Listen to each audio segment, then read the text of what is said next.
Hey, what is up, everybody? This is Stevie Breach coming to you here today. I am digging deep into the library on Peacock. I'm not going to say this is one of the last times, but we all know that this is coming to an end sooner than later. I mean, that's one of the biggest stories that's out there on in the world of wrestling is the ESPN move, and they're not really touting the fact that the library is moving over. So where is this stuff going to end up? But today I went with current events, and the match that should be getting set up tonight on SmackDown will be Brock Lesnar versus John Cena, more than likely at Clash of Paris or Clash in Paris. So tonight we're watching John Cena versus Brock Lesnar, Extreme Rules 2012.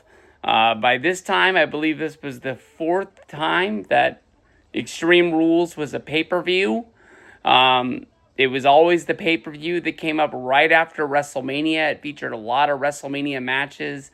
The match before this was an Extreme Rules match, I believe, between CM Punk and Chris Jericho, a rematch from the WWE Championship at WrestleMania 28. I can't believe that as a pay-per-view lasted until I believe 2021. I think what actually retired it was that Braun Strowman versus The Fiend swamp match that they did. That was honestly, I thought, pretty damn cool. Another match that I think that was on Extreme Rules that a lot of people bashed on that I loved was the House of Horrors between Randy Orton and Bray Wyatt. But at this time, Brock is coming fresh out of UFC. It's right after WrestleMania 28.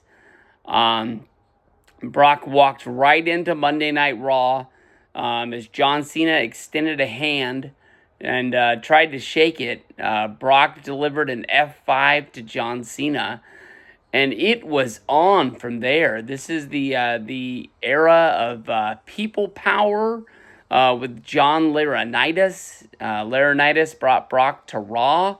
Brock says that he thought that they brought Brock back to WWE to bring some realism to being a superstar. He doesn't think there's anybody past or present that could match up against him. The biggest fish in the pond at this time is John Cena.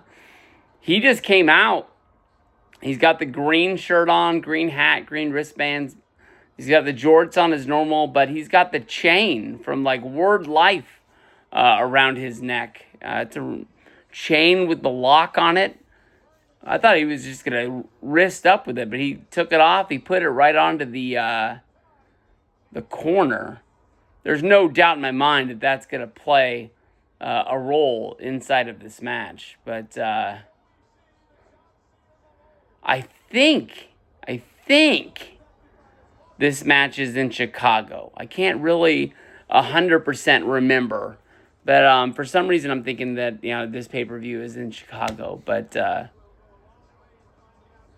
I mean, the build-up to this match was big. Edge made his return to WWE. He had retired a year before, and he was always a big rival of John Cena. But he took it one notch further, and he was telling Cena that he had to win this match. He needed to dig down deep and find the old John Cena that went to battle with Edge back in the day, because this is a match that WWE needed to win. This was the WWE versus UFC war with both coming down. Brock, he's got the UFC fighting gloves on. He's got, UFC style trunks on. Looks like he's even got like wrestling shoes on.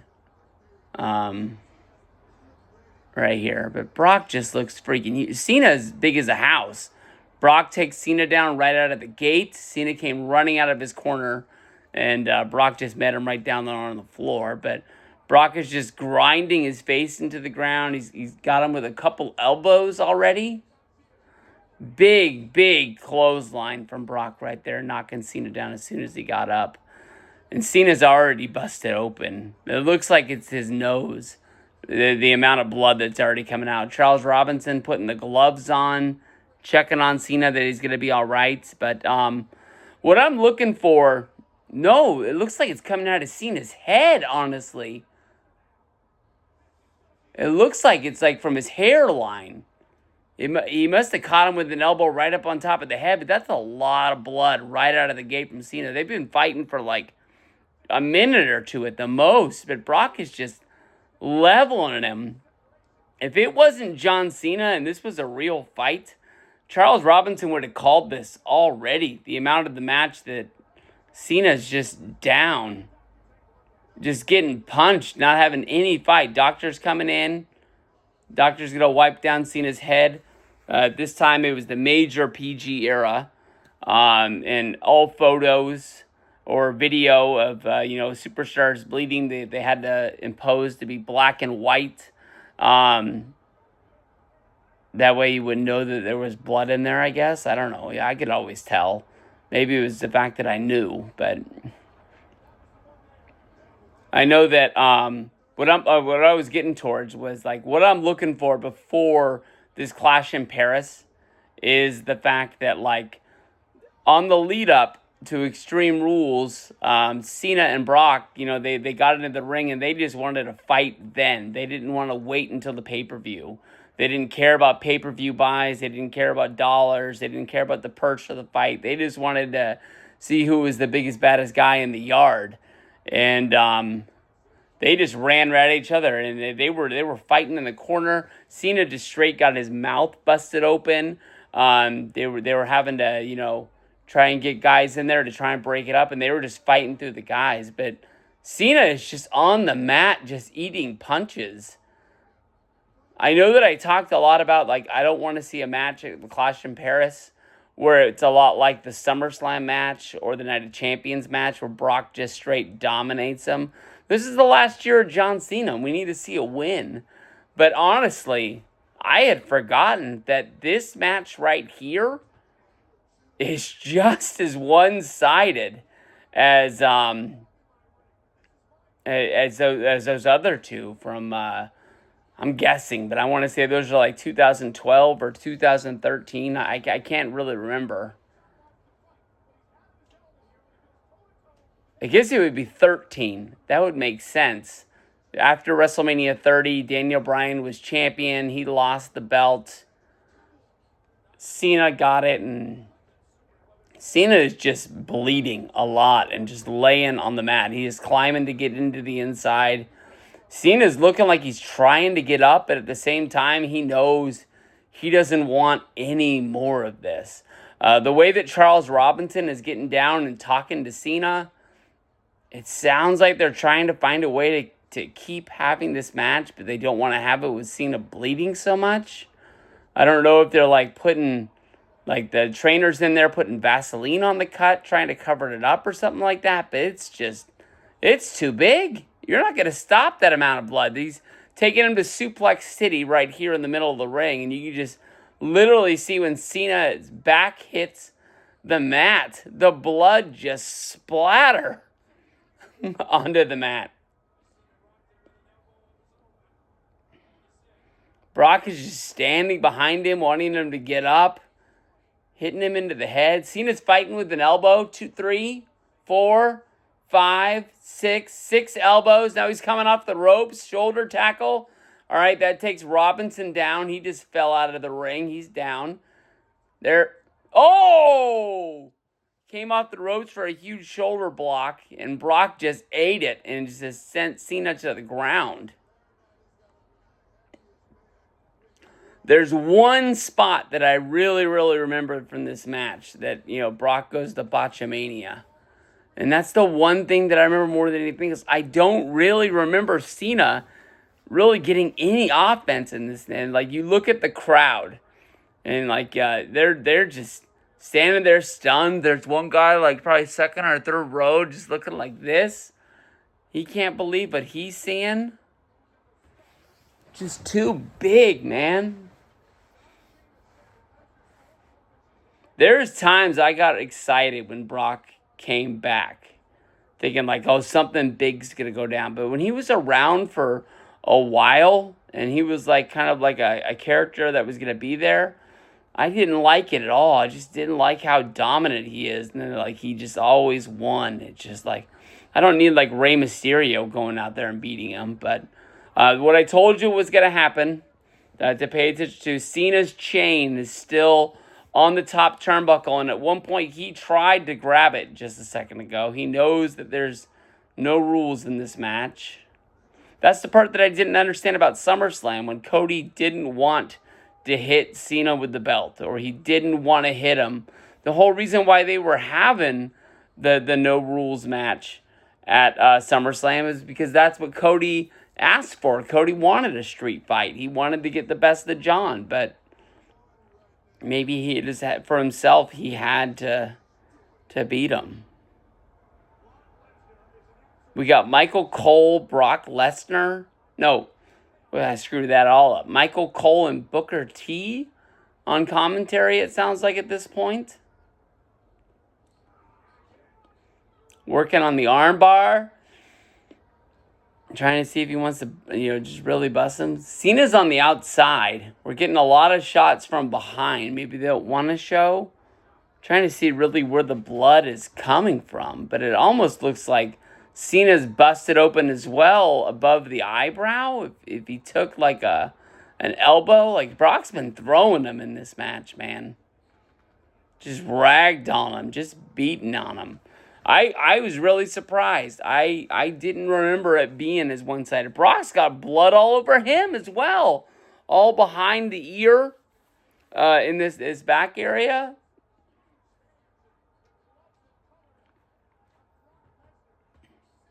Brock's got the chain.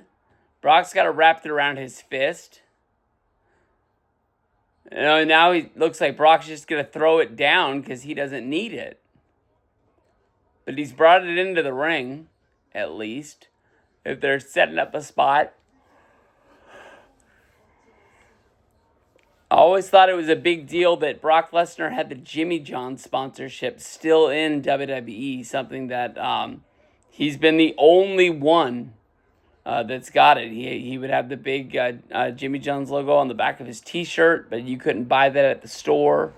He's got it on his shorts there, front and back. I can't tell what the other logos are, but you can spot Jimmy John's. But I always thought that would be something that sort of popped up on the wrestlers. But I mean, now, WWE sells the sponsorship for the middle of the ring, the corners, the turnbuckles, the tables. I mean, everything's for sale in WWE.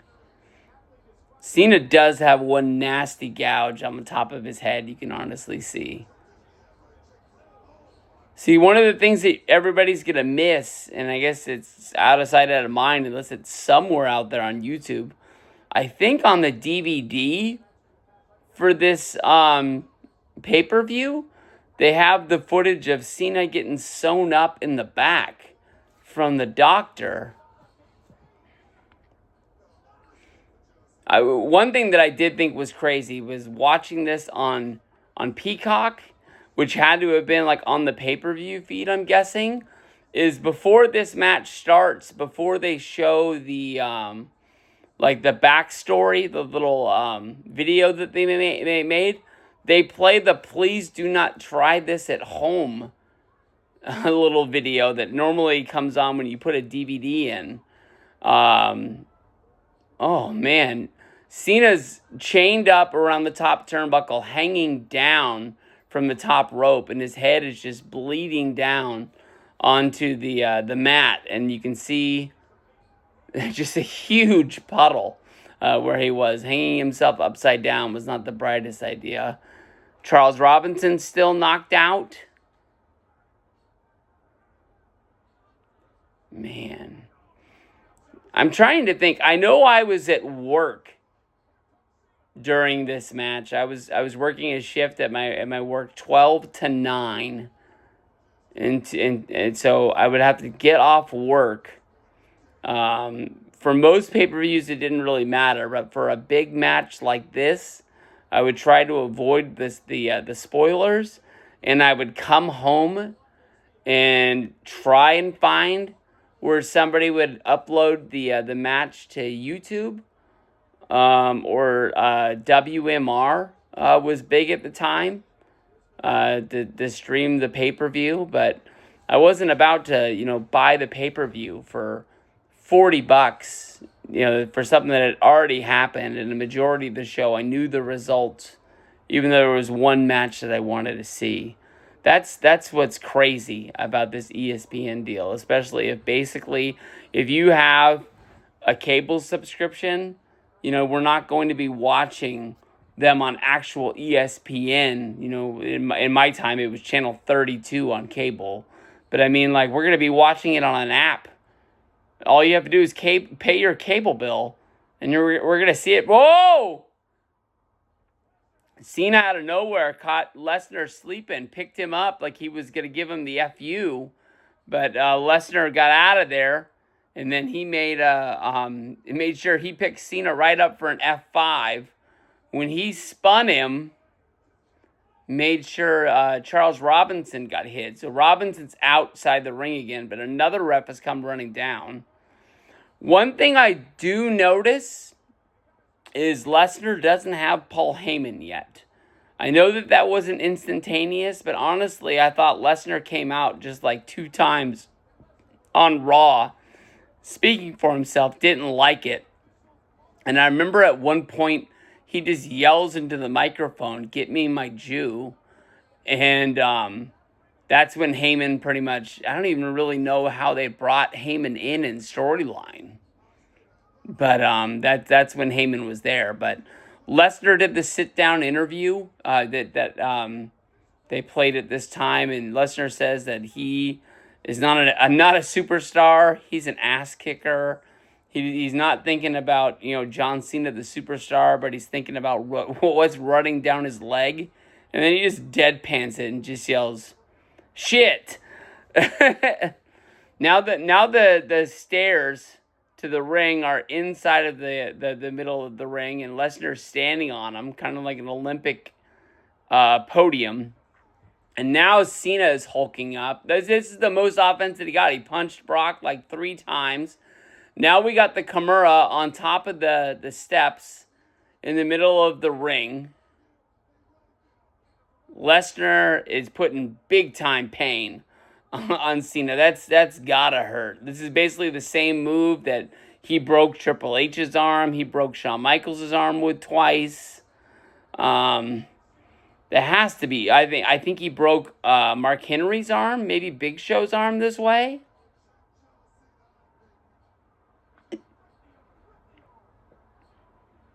This match isn't good. This match honestly is just shocking. Like what is going on? The carnage inside of the ring. There's no ref. Oh, with Cole and Booker is Jerry Lawler, but he's not really saying much, but he's out there. Cena just picked Brock up from the Kimura, dropped Lesnar on top of the steps. So he's knocked him down, but he's only got one arm.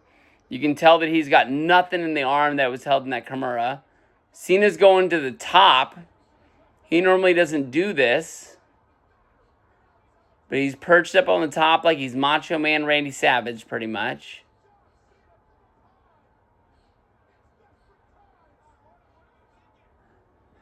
Oh, and he misses! I guess he normally does this leg drop every once in a while, I remember, but he went to jump, and I don't know if Lesnar got out of the way or if he didn't jump too far. Lesnar's looking around. Cena rolled out of the ring. He doesn't even know where Cena is. He might not even know that Cena jumped off the top.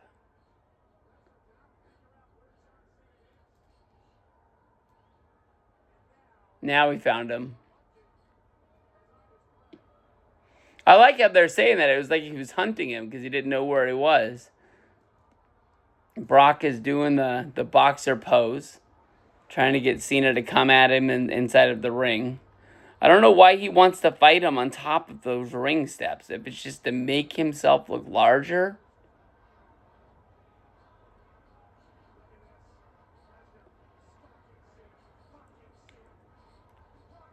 Oh, that's the move! Oh, man. And it looks like Lesnar hurt his knee.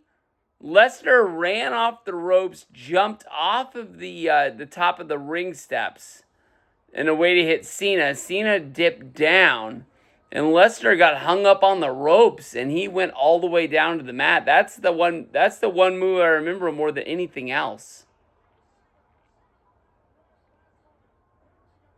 After seeing this match, I don't know how Cena has a chance at Clash in Paris.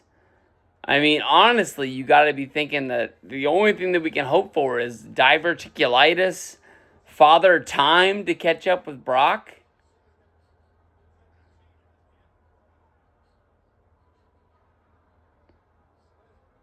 Man.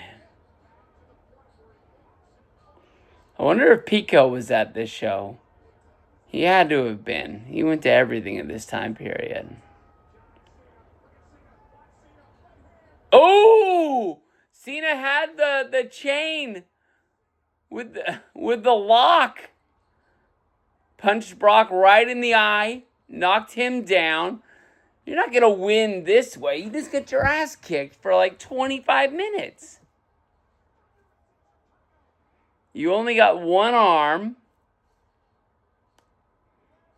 Cena's got a lot of blood coming from the top of his head, and it's kind of like working its way down the fold, down the nose. I think he's just got the gouge on the top of the head from eating an elbow. But Brock now looks like he's got a cut, or just a lot of John's blood is getting on him, one way or another. But the back of Brock's head is bloody.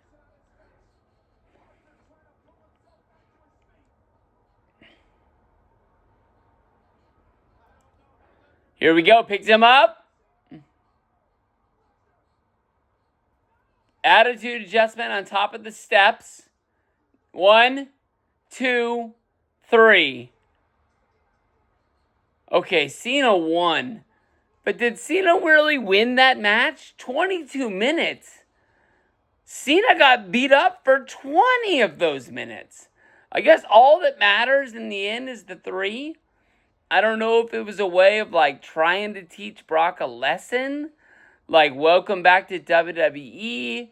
WWE is better than UFC. I don't know what they were going for. Especially when they come back to the well for that SummerSlam and Night of Champions match. And Brock just might as well perfect him. Cena's selling it well. You really think that dude is hurt. That's a cool shot that I don't even think they did it on purpose, but it's the main frame into the ring with the person is holding up probably their iPhone 4 at the time, and you're watching them video Cena. That's right, John Cena never quits. Brock's outside of the ring. He's getting up on his feet. Looks like he's looking for another fight, like he didn't even know that it's over. Where's he going, though? Is he going to attack Cena, or is he... Brock's got the ring steps. No, he's leaving the ring steps. Oh, Brock just looked at the kid on the corner, and the kid on the corner just put him up. Like, nope. Not me. Not me. Not today. I can't believe it. Like I said, that match wasn't good. That match wasn't great. But, man, I don't think Cena's winning the Clash of Paris. I don't know how he beats Brock. I mean, the record might be 1-2 against Brock Lesnar, but after seeing that, Cena really he might have punched Brock a couple of times, but he just hit him in the face with the chain. Attitude adjusted him right up on top of the steps and pinned him 1, 2, 3. That was really all the offense that he got. So we're gonna use Peacock honestly as much as we can. I'm really hoping to watch the SummerSlam match as well as the Night of Champions match before we get to Clash in Paris, and we'll get to it. Peace out, guys. See y'all down the road.